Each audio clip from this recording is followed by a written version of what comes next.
Yo, what's going on YouTube? MaxVolume back at it again with another podcast. You feel me? I'm here with Drew. What's up, guys? You know what I'm saying, who else I'm here with? Yo, you win Mo Money, aka Mo Pressure. And Mo, Yes, sir. introduce who we got here today, Mo. You feel me? Today we got a special guest in the building. We got my man Eddie Alvarez, aka a professional MMA fighter. He's a brown belt in Brazilian Jiu-Jitsu. Yes, sir. So Eddie, yo, introduce. Go tell us some things about you, bro. So, my name, of course, I'm Eddie. I'm a professional fighter. 7 years, I think. I've been doing this for a very long time. Over 10 years, I've been doing MMA. So, I've been involved in the MMA community and Jiu-Jitsu community for many years. I wrestled all the way back when I was a little boy to high school. So, that's pretty much what got me involved into combative sports. Right. So, with that being said, bro, what exactly inspired you to, pursue a career in MMA? Well, I was just watching Was it, it right? your wrestling background? I was a wrestler, and that's like, wrestling is like a gritty sport. You know what I mean? It's like you got to be the man, and in the wrestling match, in the Right. room of savages, and like you never wanted to be like the dude that was getting beat up on. You wanted to, show who you were, man. And I've been doing this since I wrestled, so MMA was kind of getting us on the scene back when I was watching it. So I was like, yo, maybe it's something that I could try. Right. That's awesome. So, what age did you start training MMA at? Oof. Well, I've been boxing. I started boxing when I was like 17 years old, and I got introduced into MMA probably around like when I was 20, 19 years old. Because, I just already had the boxing and striking experience and I had the grappling. So pretty much just end up doing like some kickboxing and learned how to, roll jiu-jitsu. Jiu-jitsu came in my life. Right. Moreover, how do you prepare yourself mentally and physically for a fight? Jeez. Physically, I feel like that's the easy part. Because physically, if you can't be there and be in shape and do what you got to do to be physically sound, then forget about the mental aspect, because then you're pretty much going into war without an assault rifle. So physically, it's like a given. You gotta be ready. You know what I mean? And mentally, it's just like dealing with everybody, man. Dealing with critics, and you don't want to be. You don't want to be too gassed up, but you don't want to be thinking that you can't do this, or you can't second doubt yourself, man. It's like you're in all the way. You know what I mean? So I got a question with that. So you said about mental being very important. Would you say they're 50-50, or mental is over the physical aspect? And then also, how do you prepare yourself mentally? Like, what gets you in that mental state to be like, this is like you said, it's preparing for war. Someone's trying to take your head off, you're trying to take their head off. So what do you do mentally that prepares you for that, to enter that realm? So your question on it, 50-50, I'd probably say like 70-30, and not 70 mental and 30 physical. Maybe 80 mental, maybe 20 physical.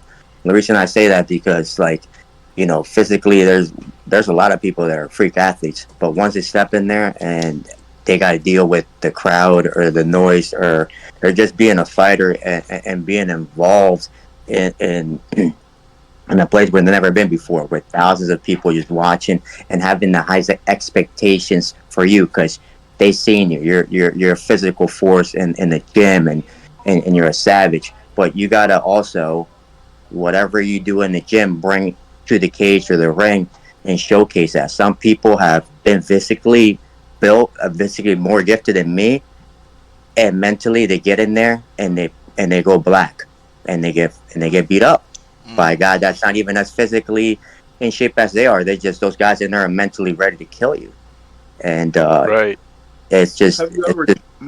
My fault for interrupting. Have you ever dealt with that? Like, you get in a fight that you think is easy, is light, and then like, let's say it'd be like those skinny ass people, like frail as shit, and then like you're like, oh shit, he actually knows what he's doing. Have you ever Well, been in that position? what to answer your question, like mean like if I underestimated somebody, Yeah, and yeah. to answer your question, I have back in my amateur career, right? When I Hmm. fought this kid, he was like 5'10", and we fought at 135, and I'm up 5'5", solid. He was skinny, and I was just like, well, he's a wrestler, but his hands are not where my hands are at, and he's just not the guy with the experience that I have in there, and kind of underestimated. You know, got clipped a couple of times, and like, yo, man, like I was like, it's a fight, man. It's in MMA. That's why they call it MMA. Anything can happen, bro. We just seen Israel Adesanya, one of the best strikers, get beat up by Strickland, The and that's because dogs. mentally, John Strickland was ready to die in there, man, and he got inside Do you his think? head. Yeah, I was gonna ask. Do you think Izzy underestimated Sean? 100%, a hundred Yeah. percent. If you watch Izzy mocking him and the little Philly shout that that Strickland plays with, he's in here like this. Actually, it worked to his advantage in that fight because he was very relaxed, very poised, and show his showed that he can stay in there, and everything that Izzy like feints, everything that Izzy was throwing at him, he was just ready to just counter and come back. And he waited. He was very patient. That's the number one thing. He's very Right. patient, and he executed, man. And that's a guy that they underestimate, Sean Strickland, and he's a champion now. You know what I mean? Who would have known? It's a champ Right. right there. So I have a question. Regarding, we're talking about UFC fighters. Do you have a favorite UFC fighter in the game right now, or like who are somebody like you were like inspired by that? Like you wanted to kind of not copy them, but like mirror their style or like the way they went about things. So in my time, in my era, I used to watch a lot of Dominic Cruz. He was one of my favorite fighters watching growing up. His movement, he had that little Muhammad Ali shuffle in an MMA aspect, and he was very dominant in his early years. So he was a champion. So he got hurt and he lost, came back, beat Dillashaw, and then ended up losing to Cody Garbrandt. But yeah, he's one of my favorite fighters. Growing up watching, and Jose Aldo. Jose Aldo was just a freak, athlete and a savage, man. If it wasn't for Conor, it's crazy because if it wasn't for Conor McGregor, and that fight was only like 10 seconds. What happens if Conor McGregor doesn't catch him in the first punch? That changes Conor McGregor's fucking life. Like, it changes his whole. Yeah, oh my God, it's crazy. Like that one punch changed everything for Aldo and Connor. I'm not How gonna. Connor beat where he was at, and it took Jose Aldo to another like route because he was at one time. Jose Aldo was a champion for 10 years and didn't lose for 10 years. That's crazy to say. Nobody's had that in MMA history. People lose. I was gonna Was say that when why Jose you were Aldo. so inspired? My fault. Go ahead. Go ahead. I was gonna say I remember that fight because I'm somebody like growing up. I used to watch a lot of you. I know Dominic Cruz and stuff. Like at one point, John Jones and Anderson Silva were my favorite fighters, but then McGregor became I that like punch. him. I'm not gonna lie. After Jose Aldo lost to McGregor, like he kind of like he was never the same. It was like never And the what same happened? after that. Mentally, he was never the same because physically, that Aldo can fucking bang with anybody in there. Oh, You know what I mean? He was a beast. But that took so much because all the laughter, all the clowning, all the push and tug, just Connor getting in his head, and then to end up being the clown that he was, and then being a legit legend like Aldo that easy just made it very hard to deal for Jose Aldo, and mentally I think that started like his breakdown mentally because physically he's a beast. It was in Brazil too, wasn't it? It was in his home country and all, right? Home country, he was the Yes. Oh champion, didn't man. lose 10 years, and he got knocked out like the first punch of the fight.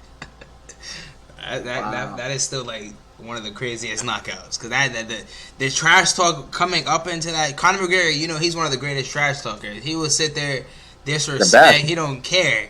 Like I used Mental, to watch. man, he I breaks used to you. watch his videos, like his cocky moments. Conor McGregor is he's a comedian with it, but it works. You know, he for a while he was backing it up. You know, until lately, you know, McGregor he's getting older now, and you know, he's not taking his training as serious. Is it? You know what I mean? But Drew, what were you But one asking? thing I could say to that. Go ahead, Mo. Go ahead. Oh yeah, one thing I could say is I guess what goes around comes around, because the same way Connor stopped Aldo, Connor was also stopped by Khabib later on. Right. You know, so it right. had the same ripple effect. You know, Right. ever since he lost to Khabib, what has Connor done in the sport? I would say since he Not lost to talk shit on Mayweather. Twitter. I would say since Mayweather. When Mayweather beat him, McGregor went on a losing streak after that. Once he stepped in the ring with Mayweather, and I wanted McGregor to win. I thought he was going to win. But after he lost to Mayweather, he got like the biggest check of his life. And then he lost. He had to vacant one of his belts because he was the double champ at one point. He had to vacant one belt and then got choked out by Khabib for the second belt. And then he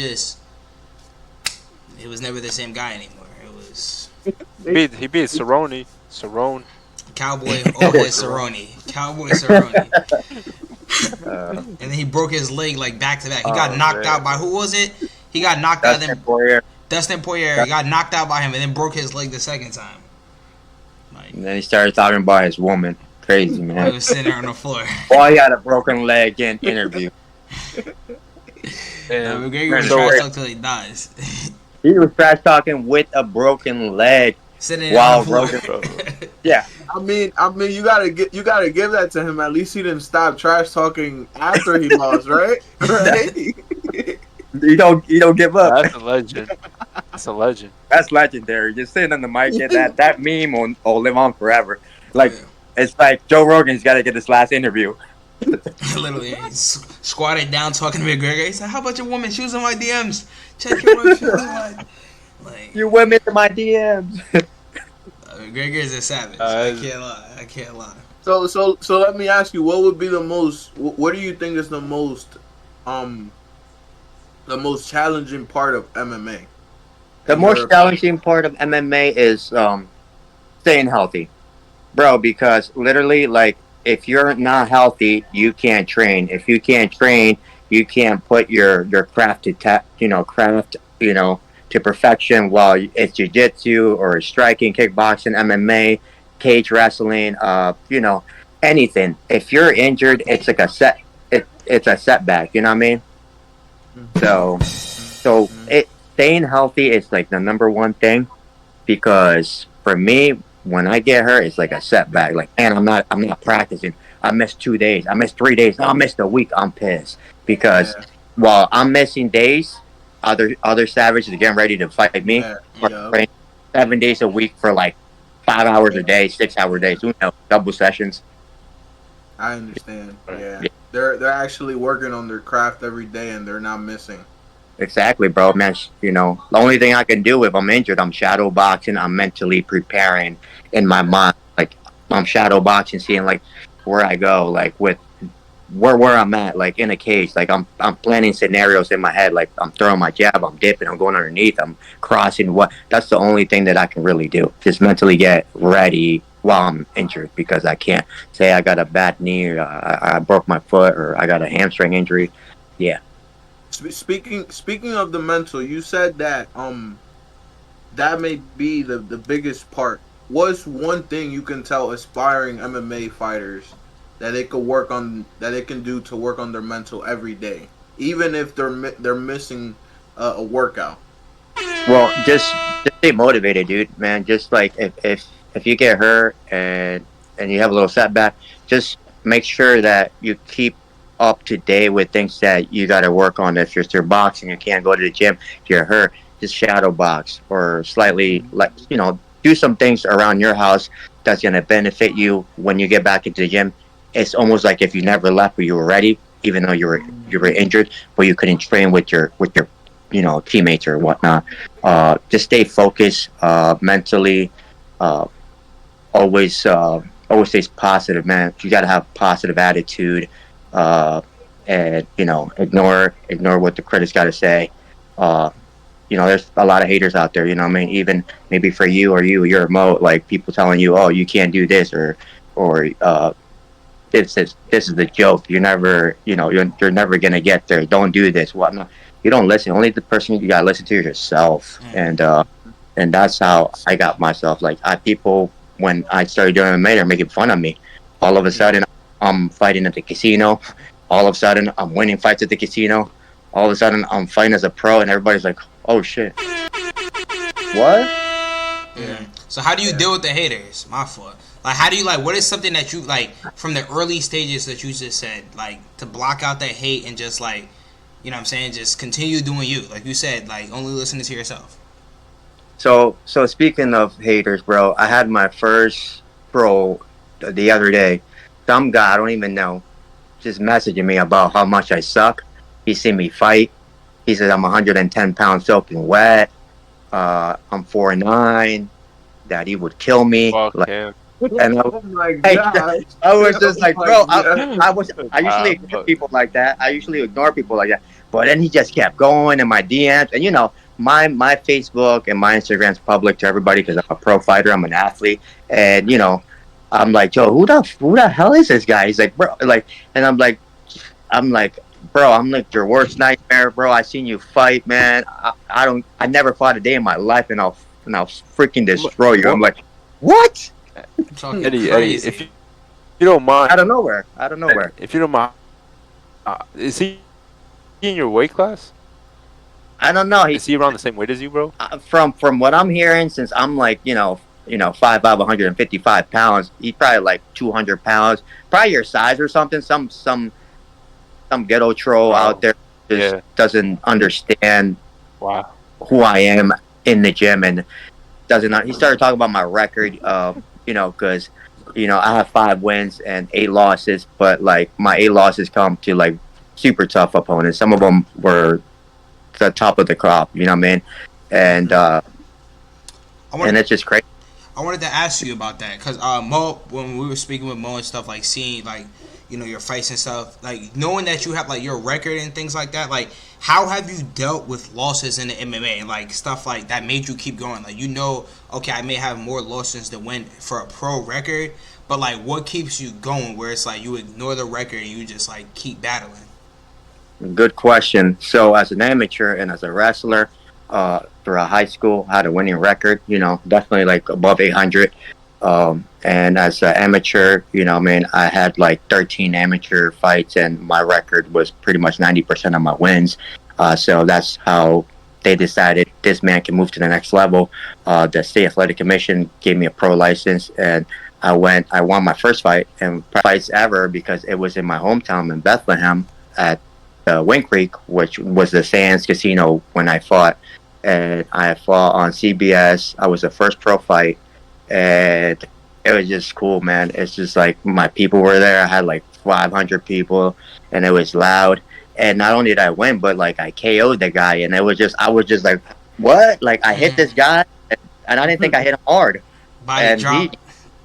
Yeah. My first fight was a KO, and best experiences. It was, everybody got crazy, everybody jumped up. I heard the crowd just go whoa, which is how does it feel to knock someone out? To know that yo, I just on knocked TV. I knocked this boy out. Is that a different feeling to knock someone out? Bro, it's one of the best feelings ever. It sounds kind of messed up, but it feels like I took his life. I hit him, and his soul just left his body, and I'm just Shang Tsung, it's heavy. It's your soul is mine. Mortal Kombat. Yeah, bro. That's exactly how it feels when you knock somebody out and they're just flat. Just not a drop, one punch, 2 drops, and he's laying there dead. It's bro, all right, walk away, KO, night. Have you ever fought someone that you truly hated? I'm just bro, yeah, the skinny guy that your boy mentioned.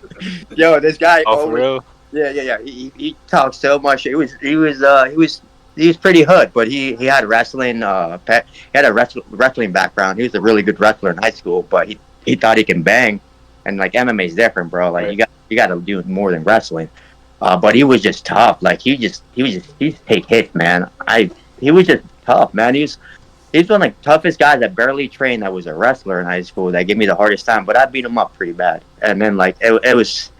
I'll show you that video one Mo. So you'll start laughing. I'm looking at him, and it's like the second, and he's breathing all hard, and I'm looking at him like you're breathing so hard. He looked at me. He's like, "Yo, this guy's not even tired." I'm like, "Yes, second round. I'm gonna kill you, man." You know, because you know how the people, the people come out like guns blazing. You know, you gotta be smart, man. You gotta have some strategy coming out. You know, to fight me second round because I'm built in the second and third rounds. So are you a slow starter and then you get your momentum up? Bro, I'm like Nate Diaz. Everybody says that. Like I'm a slow starter. Then I start smacking people up in the second and third round. So I have a question for you. This is because your name is Eddie Alvarez. I wanted to ask. There's the who McGregor fought to become the double champ, Eddie Alvarez. Yeah, does that ever feel like quote unquote like not living in someone's shadow, but it's like ironic that you both are in the same sport and your name, you guys have the same exact name, Eddie Alvarez, and compete in the same sport. Like how is that experience? Like what does that make you think, or like So it's crazy because Eddie Alvarez like build up like my public view because they didn't know who the face was. Like how can you not tell that I look nothing like the other Eddie Alvarez? And people from Fox News were asking me, you're coming in for this interview, right? I was like, what? And wow. And like just people calling me and like there's like a major confusion. It's like we don't look nothing alike, but we both are the only pro active fighters on the planet with the first and last name, and we're both from Pennsylvania. And I train the same gym as Eddie. He see me. I never spar with him. It would be nice. I had a chance to spar with him, but I was getting ready for my fight, and they're watching me at NPR. That's where he trains, and he was at my last. He was not my last fight, but the fight before that I won, and he came over there and he introduced me to his wife and his friends, and he shook my hand. It was pretty cool. It's the first time in like so many years that I've talked and knew about him that like I actually got to shake his hand and like talk to him, and I won that fight. Not the fight before. Yeah.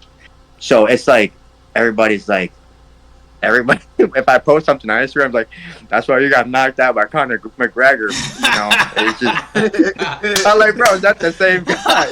Like every time I see something, like yo, Conor McGregor, and it's like always international people are like, bro, did you even look at my fucking page? I look nothing like Eddie. I didn't even know he was from Pennsylvania. That's crazy. He's from Philly. He's from Philadelphia. They call him the Underground King. I'm the Panamaniac. He's the Underground King. Yeah. Okay. Yeah. That's tough. I think he's half Hispanic and white. I'm full Panamanian. So ones like my friends that do MMA, like they'll come up to me every time I come in the gym, like the real Eddie Alvarez is here, and I'm just like, all right. Yeah. Eddie, have you ever fought someone that you were truly what's it called, nervous for or scared for throughout the whole camp? You were scared, you were nervous. Like, have you ever dealt with that type of stress before? Yeah, good question. Yes, I was. I was 2-0 as a pro, right? And there was a kid named Matt Lozano. He was 9-3 as a pro, and at the time he's fought everywhere in every promotion on the planet except the UFC. That was his like next stop. And his guy backed out, and then his opponent backed out. Something happened to him, and they called me up because I was only 125-pounder ready to go. I fought at 125 at that time, and I was like, shit. I'm like they asked me and like, hey, would you want to take this fight against Matt Lozano? And I was like, yo, I'm like a rookie. It's my second fight. My coaches didn't kind of agree with it because this guy's a vet. He had like 12 pro fights already, and only have this my second one. And I was like, you know what? I think I have confidence in myself to take on this guy. So we took it. I trained really hard for it. I made 125. He had like 4 knockouts going into that fight, 2 submissions, and I was like, well, I'm a different guy. And that's what I guess when my name Eddie Alvarez got really, everybody like, yo, that's the Eddie Alvarez. it was ended up being a fight. I ended up fighting a main event on my second pro fight against like the top 3 guy in the country at 125, and I lost a decision. And I split his eye open. I put hands on him. He put hands on me, but I was expecting that, and I lost a decision. But it was a very tough guy, you know what I mean? And I was nervous, and I felt like I did well, against him. So lost a split decision, after knowing this guy was fighting guys that were fighting in Bellator and World Series of Fighting when I was around, and he was beating those guys up. And for me to just fight this guy, put hands on him, cut him up, and lose a decision was a good victory for me. You know what I mean? Even though I wanted the W, but he was just too experienced. I was just split decision. That's crazy for it to be your second pro fight. So I want to ask you a question as we're coming closer to ends. Like, who would you say if you had to put the top 5 GOAT list in all of UFC, like that day, top 5 from first to star in order, who would you put? So one, easy, John Jones. Okay, I agree with that. Okay, that's Demetrius Johnson. Mighty Mouse. Okay. 3, George St. Pierre. 4, Anderson Silva. Who's 5? And 5, man. 5 is tough, man. 5 is tough. Eddie Alvarez. 5. The thing is, like, I'm not a really huge fan of him. I'm talking about you. Oh, well, yeah. Look at you, got me. At 5, I'll probably put. I'll probably have to go with. Woo, that's a tough one. Jeez, everybody says Khabib, but I don't think he did enough, man. I was gonna say Khabib. You don't got Khabib in your top 5? Nah, I'd put. Nah. Wow. Man, yeah, maybe. I don't know. 5 is like a floater. Undefeated, because I have Khabib in top 5 because he's the only person in this sport that I've seen. Besides John Jones was the most dominant fighter, but Khabib to go 29-0 as a champ, like, he could have kept fighting more, but he retired for a good reason. But like, to me, it was like he was a wrestler. And that was his thing, and like, no one could stop it. It's like, you knew when I seen the McGregor fight, I wanted McGregor to win. I'm like, oh, he's gonna wrestle McGregor, but like, you knew what he was gonna do, but you couldn't stop it at all. It was just like, I don't know, pure domination in my opinion. Yeah. Khabib would have to be like, he would have to be 5 then, because I have no other person on that I can think of that can solidify that spot. So Khabib, you know what I mean? Because George St. Pierre got to be in there. Anderson Silva, of course, because Anderson Silva, at one time, he was like 7. He was undefeated for like 7 years, 8 years. Yeah, it's not even talk about like what happened after when he got older and whatnot, and what happened with him with Weidman. This man was setting records already. You know what I mean? He was dominating, at 185 for a very long time. And George St. Pierre literally left, retired, came back, fought Michael Bisping when he became the champion. He fought him at 185. It's not even his weight class, and he took his title and then retired again. That's like OG right there. Like, yeah. And Demetrius, he's just a man. Demetrius is number 1 to me. I mean, number 2, because he's still fighting, he's still active, and he's not in the UFC, but he's still the best 125 pounder in the planet. Because he fights in 1, but like he's a G, man. And John Jones, he's just number 1 because he's never lost, and he's like killed everybody. And the only loss that he has is when he got when he DQ'd. Yeah, he split somebody's face open with a 12-6. John Jones is a different beast. Let me ask you. I got a question. So yeah, speaking of your career, speaking of your record, speaking of everything that you've gone through, you said you've been in the game for 6, 7+ years as a pro, and martial arts like 13 years. So let's just keep it as a pro. You said 7+ years, right? Right. What would you say that you've came to a point that you're satisfied with your trajectory, where you at now? Like, if you was to retire now, you're satisfied and you're content with what you've created, the legacy that you've created so far. Or do you feel like you're You're just missing that one. You just need one more thing to feel like you're solidified. I probably missing one more thing before I can be solidified. But like coming from Panama as a little kid up here, and not even thinking about ever doing this, and not even thinking about ever fighting as an amateur, not even think about me becoming a pro fighter, that I had the ability to actually and skill set to become a pro and win fights at a pro level. One fight's hard, man, to win in pro, because you fighting other guys that are just, they had successful amateur careers where they never lost amateur, or they lost once, or and we're not pros, and we're taking it to the next level, and we're fighting, for our prize, not just for like top dollars, but to get that status and that name and build up from there. And I feel like as a fighter, coming from I came from, in my family, like I feel like when I put my flag and I'm Panamanian, like I get a lot of, that's why I got a lot of followers too, because I have like a whole country behind me. And Panamanians aren't really, you don't hear too much of them being successful in MMA or even fighting pro, let alone whether you confuse me for the Eddie Alvarez or not, and they get those two names confused. My name is still out there, and it solidifies me as one of the best guys to come out of my country and do what I do as a pro fighter, because there's nobody else that's done it. But it's been nice to continue and do one more thing, and really put my my name out there. And what would that be, if you don't mind me asking?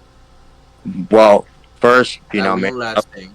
Yeah, first probably one or two more fights, and some top level opponents like I've been fighting, and just put it all on the line, and get that W, and bring a big message out to the world when I get the interview. It's just like when you don't get on that mic, when you don't win that fight and you can't get on that mic, it's like, it's painful for me, because I want to spread my joy and everything that I've done for my country, for my family, for my friends, for everybody that supports me. Mo knows, I got the whole gym behind me, and that's like my second family, because I live there, a lot. And for them, they tell me you've done everything in the game to be, one of the best fighters you could be, and we're all proud of you, and we've been fans for you for many years. It's like, I don't think there's nothing else to do. But in my heart, I feel like I need to keep fighting. I'm still mentally there for, believe it or not, for the many years I've been fighting, I haven't taken many punishment up here. I don't talk like this. I don't talk all retarded. I'm not stuttering, and I'm thankful to God for that.